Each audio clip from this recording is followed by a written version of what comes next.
Selamat pagi, Bapak, Ibu, dan saudara-saudara Sobat The Messenger. Salam sejahtera untuk kita semua. Hari ini kita mengucap syukur atas anugerah Tuhan diberikan hari yang baru.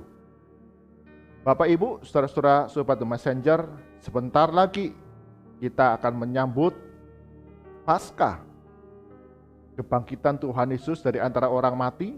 Sebelumnya, pada hari Jumat Agung, kita mengingat akan pengorbanan Yesus Kristus yang mati di atas kayu salib untuk penebusan dosa kita semua. Kiranya Paskah pada tahun ini kita peringati, kita jalani dengan senantiasa mengingat betapa Yesus Kristus setia dalam kehidupan kita. Mari kita berdoa sebelum kita belajar kebenaran firman Tuhan.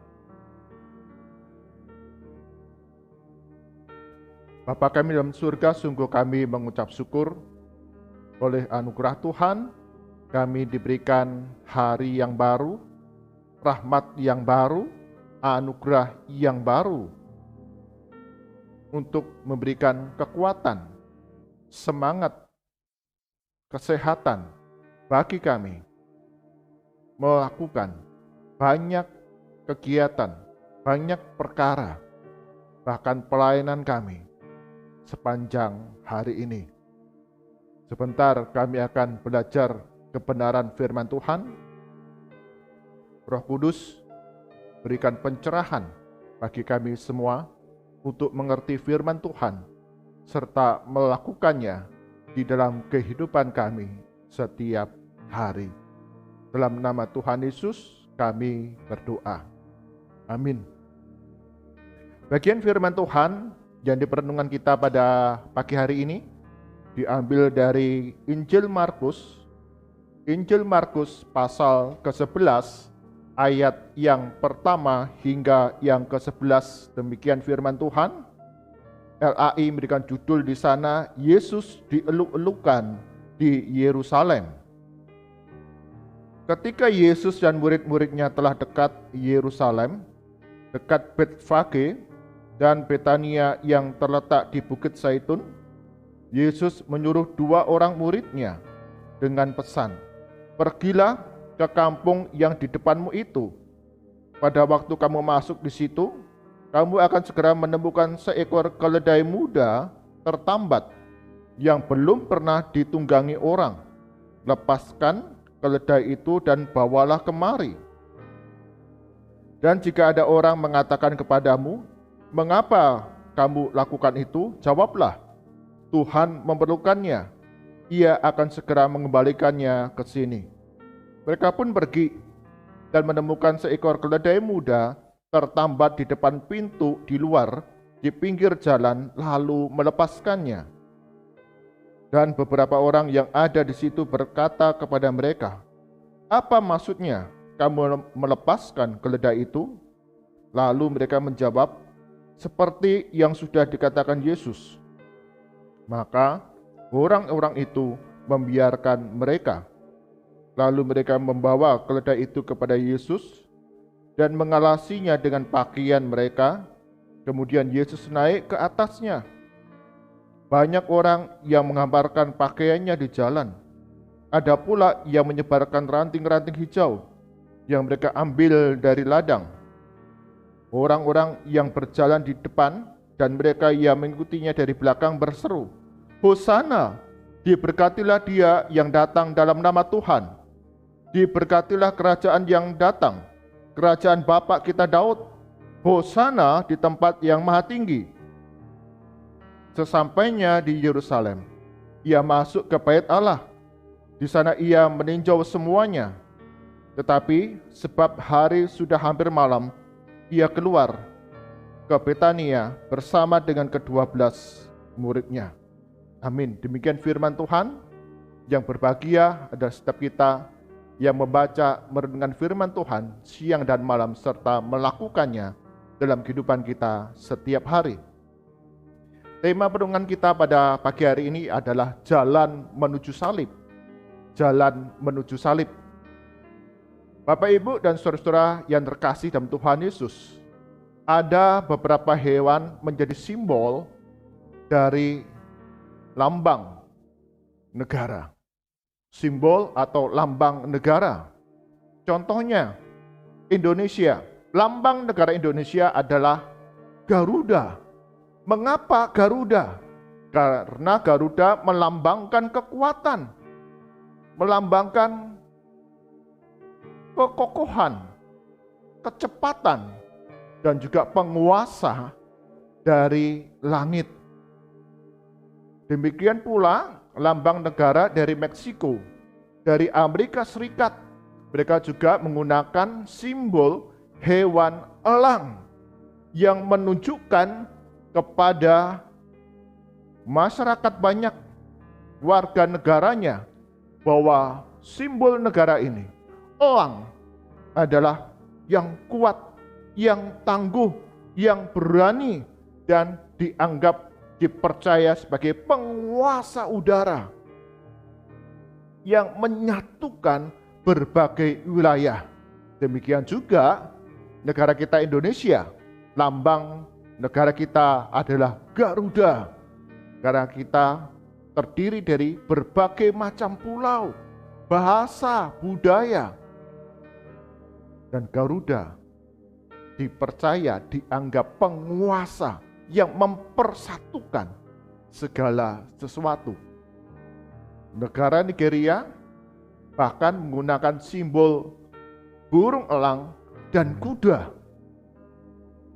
Elang tadi melambangkan kuat, berani, tangguh, kokoh, penguasa langit, ditambah kuda yang melambangkan kejayaan, kehormatan, kemuliaan, kemakmuran di bumi. Jadi Nigeria menggabungkan dua hewan ini yang ada di udara dan ada di darat untuk menunjukkan bahwa negara mereka negara yang berdaulat, negara yang kuat. Hewan-hewan ini melambangkan kekuatan, kehebatan, kejayaan, kemakmuran. Tetapi hal yang menarik adalah bagian firman Tuhan yang kita baca. Pada hari yang kita sebut sebagai hari Minggu Palem atau hari Minggu Palma, Tuhan Yesus masuk ke kota Yerusalem dengan menunggangi seekor keledai muda. Bahkan dikatakan belum pernah ditumpangi oleh orang, untuk menampilkan dirinya sebagai seorang raja bagi bangsa Israel.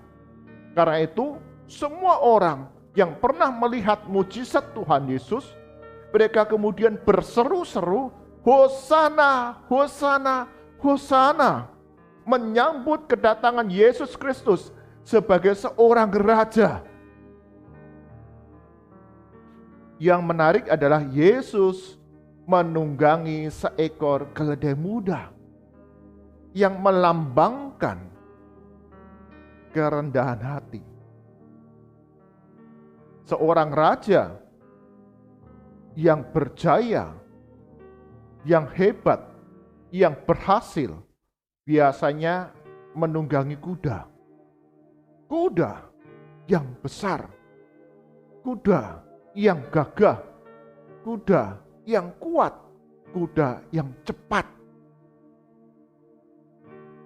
Tetapi Yesus tidak menunggangi kuda yang melambangkan kekuatan, yang melambangkan kekokohan, kecepatan. Kuda yang besar, yang kokoh, yang tangguh. Sakaria telah menubuatkan kedatangan Yesus sebagai Mesias, Juru Selamat, dengan penggambaran menunggangi seekor keledai. Mengapa Yesus masuk ke kota Yerusalem dengan menunggangi keledai? Karena pada zaman itu, raja-raja yang ingin berdamai dengan negara-negara lain, berdamai dengan kerajaan-kerajaan lain. Mereka akan datang dengan menunggangi seekor keledai, menunjukkan kerendahan hati. Aku mau berdamai denganmu. Dan mereka datang dengan menunggangi seekor keledai. Tetapi jika seorang raja mendatangi kerajaan yang lain dengan menunggangi kuda, itu berarti menandakan akan ada peperangan. Akan ada peperangan, pertumpahan darah. Bapak, Ibu, saudara-saudara yang terkasih dalam Tuhan Yesus.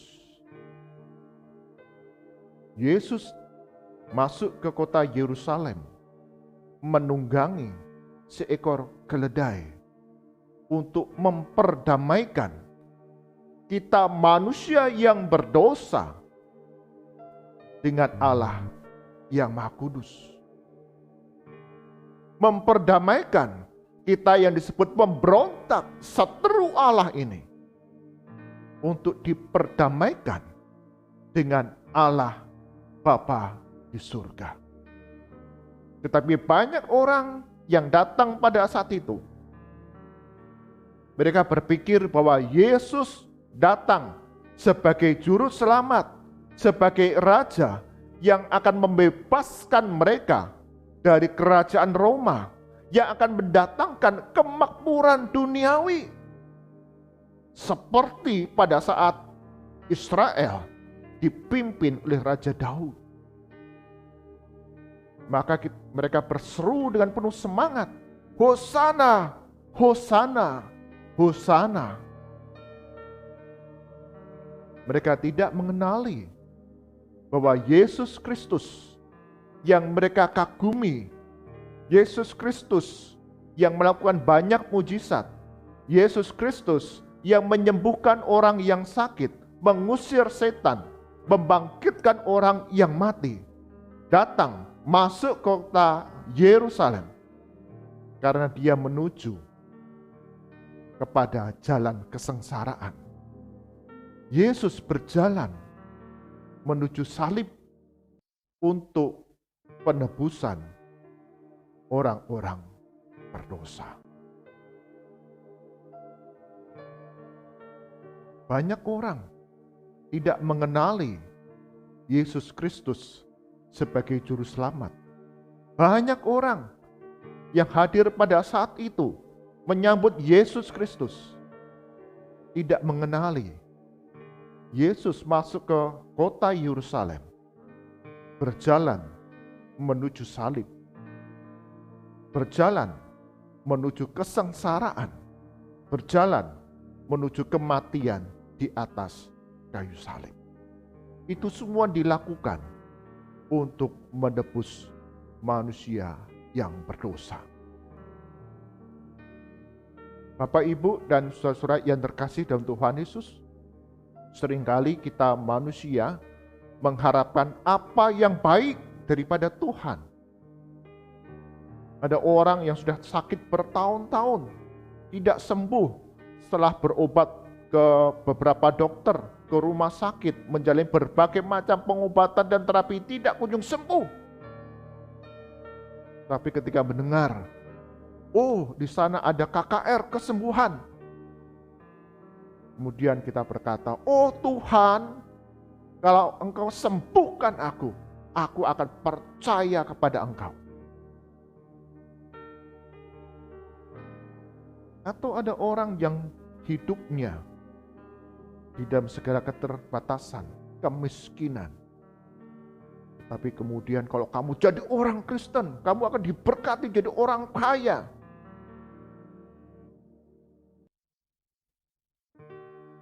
Kemudian kita berkata, oh Tuhan, kalau Engkau berkati aku memiliki harta, aku akan percaya kepada Engkau. Bapak, Ibu, saudara-saudara yang terkasih, ini iman yang tidak tepat. Kita percaya kepada Yesus Kristus sebagai juru selamat, Karena kita adalah manusia yang berdosa. Yesus Kristus datang masuk ke Yerusalem untuk menderita sengsara, mati di atas kayu salib. Bahkan dicatat kemudian para murid meninggalkan Yesus Kristus.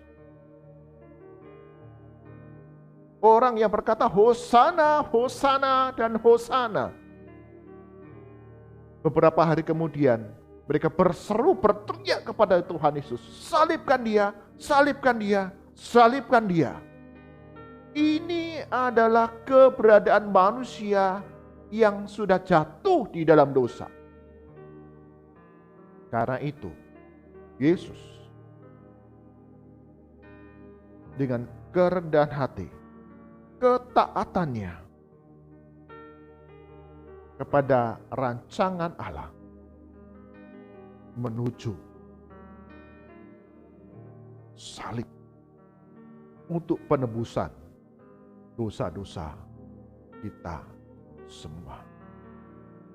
Bapak, Ibu, saudara-saudara yang terkasih dalam Tuhan Yesus, jika kita ingin menjadi bagian dari kerajaan surga, memiliki tempat tinggal yang mulia dalam kerajaan surga,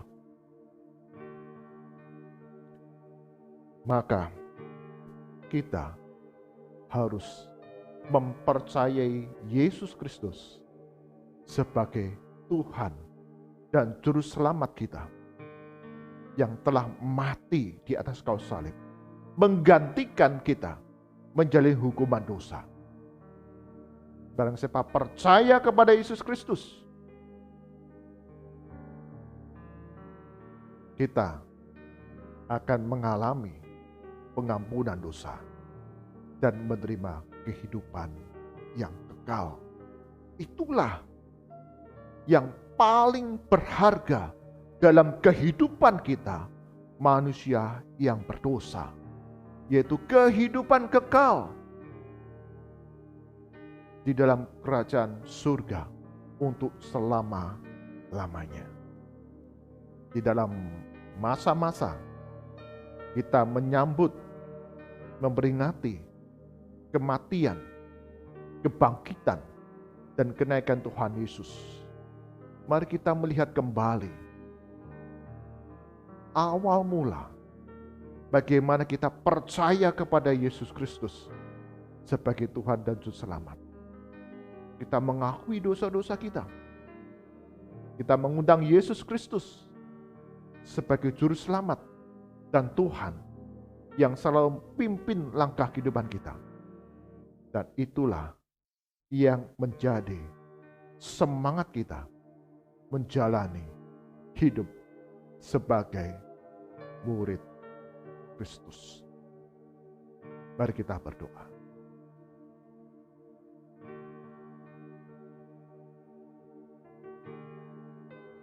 Tuhan Yesus, sungguh kami mengucap syukur. Kasih-Mu yang besar,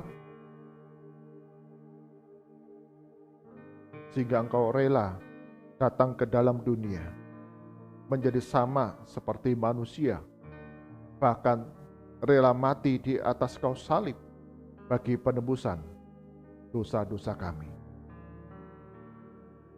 Ampuni kami ya Tuhan, di dalam kami menjalani kehidupan di dunia ini. Kami acap kali memandang kemakmuran duniawi melebihi dari kehidupan kekal yang Tuhan berikan, melebihi dari pengampunan dosa yang dikaruniakan kepada kami. Hari ini kami diingatkan kembali betapa Yesus Kristus dengan segala kerendahan hati, ketaatan, berjalan menuju salib, berjalan menuju kesengsaraan, kematian di atas kayu salib, dan itu dilakukan untuk menggantikan kami menjalani hukuman dosa. Barang siapa percaya kepada Yesus Kristus, kami beroleh pengampunan dosa dan kehidupan kekal. Itulah yang berharga di dalam kehidupan kami, orang-orang yang berdosa. Kami menyerahkan sepanjang hari ini segala aktivitas kami, Sobat The Messenger. Engkau yang memberkati segala hal yang kami lakukan. Tuhan Yesus membuatnya menjadi berhasil. Cukupkan akan segala kebutuhan kami di tengah keluarga. Kami berdoa bagi gereja-gereja Tuhan di dalam mempersiapkan Jumat Agung, Paskah serta kenaikan Tuhan Yesus. Engkau yang memberkati anak-anak Tuhan yang mengambil bagian dalam serangkaian ibadah yang diselenggarakan. Tuhan juga akan memperlengkapi, menyempurnakan, menjadi berkat bagi kami yang mengambil bagian di dalamnya, bahkan setiap jemaat. Kami boleh diingatkan kembali akan kasih Yesus yang besar bagi kami. Berkati para hamba Tuhan yang mengambil bagian dalam pelayanan, baik perjamuan suci ataupun pemberitaan firman Tuhan. Kami semakin diteguhkan iman kami untuk mengikut Yesus sepanjang hidup kami. Kami berdoa untuk bangsa dan negara kami Indonesia. Engkau yang memberkati pemberitaan yang ada, baik pemerintah pusat hingga ke daerah-daerah. Setiap kebijakan ada keselarasan dari pusat hingga ke daerah, sehingga mendatangkan kesejahteraan bagi semua rakyat. Ada tantangan, ada krisis yang dihadapi, tapi kami percaya Tuhan Yesus, Engkau yang memberikan hikmat bagi mereka yang melayani di dalam pemerintahan, dapat dengan sungguh-sungguh berjuang melayani masyarakat dan mendatangkan kemakmuran. Berkati untuk Bapak Presiden dan Wakil beserta Kabinet, bahkan semua mereka yang duduk dalam pemerintahan, mereka dengan sungguh-sungguh menjalankan peran mereka sebagai pelayan masyarakat. Mari angkat tangan kita, arahkan hati kita kepada Tuhan, dan kita terima berkat daripadanya. Kasih karunia dan damai sejahtera dari Tuhan kita Yesus Kristus, kasih dan pemeliharaan yang sempurna dari Allah Bapa, serta persekutuan penghiburan dari Roh Kudus, senantiasa menyertai langkah kehidupan kita untuk semakin hari, semakin teguh mempercayakan hidup kita kepada Tuhan Yesus sebagai Juru Selamat kita dari sekarang sampai selama-lamanya. Amin. Bapak Ibu saudara yang terkasih dalam Tuhan Yesus, mari kita mengingat kembali betapa kita adalah manusia yang berdosa, dan oleh kasih-Nya yang besar, Yesus Kristus datang ke dalam dunia, menderita sengsara, bahkan mati di atas kayu salib bagi penebusan kita semua.